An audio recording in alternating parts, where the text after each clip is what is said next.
munaasibadan lagu xusuusanayo sanad guuradii saddexaad ee ka soo wareegtay dhimashadii ama aaskii Ahmed Xasan Awke.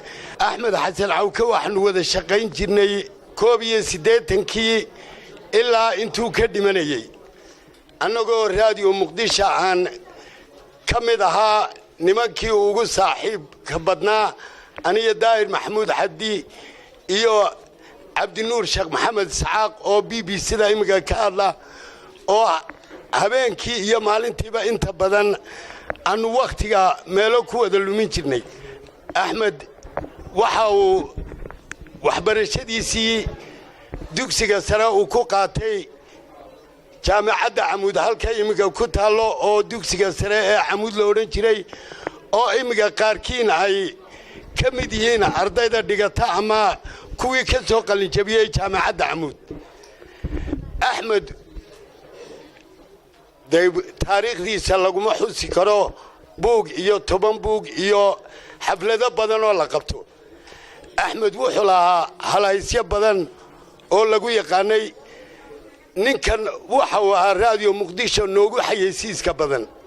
marka uu xayeysiis samaynayo waxa uu soo qaadan jiray liin iyo caano waa la kala leexiyay yersug halwad baan ku qarinayaa ku siinaya inta hadalkaayno hoos buu dhigi jiray. Ahmed midda kale waxa uu lahaa cod cajiiba oo dagaaladii 77kii iyo intii ka dambeysay ee Soomaaliya iyo Itoobiya uu dagaalku ka dhaxeeyay waxa uu ahaa qofkii ugu ereeyada adkaa ee faallada marka loo keeno isagu isla markaaba ereeyo cusub ku darsan jiray oo oran jiray taliska lugaha booxale ku tukubaya taliska niyad jabsan ee naflacaariga ah waa isagoo faalladii akhriyaya ayuu ereeyada isticmaali jiray. waxa kaloo lagu xusuustaa in wariyaashu ay had iyo jeer dhuuntiisii raadin jireen.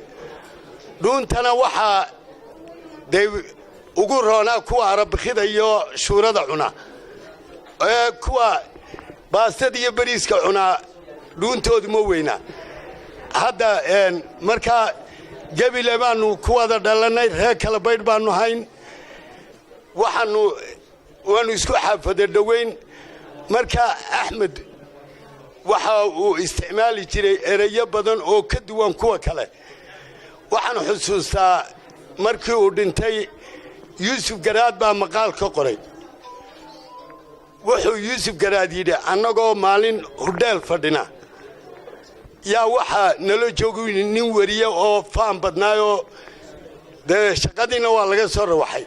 ninkii baa yidhi buu yidhi hebel baan wareystay bariba nin hebel baan la ballamaya sidan.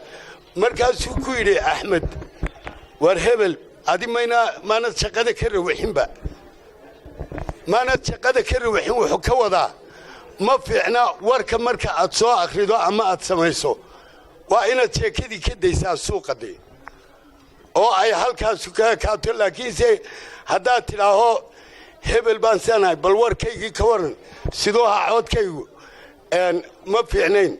waxa kaloo lagaga dayan jiray qaabka uu ereyada uu isticmaalayo oo intii hore wararka waxaan oran jirnay warkii oo fidsan warkii oo faahfaahsan.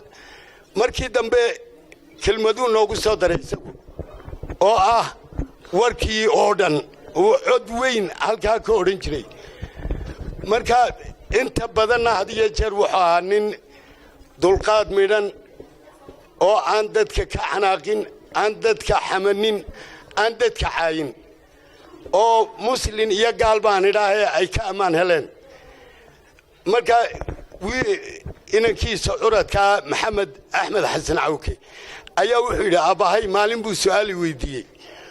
wuxuu igu yidhi wax la beerto maxaa ugu manfac badan.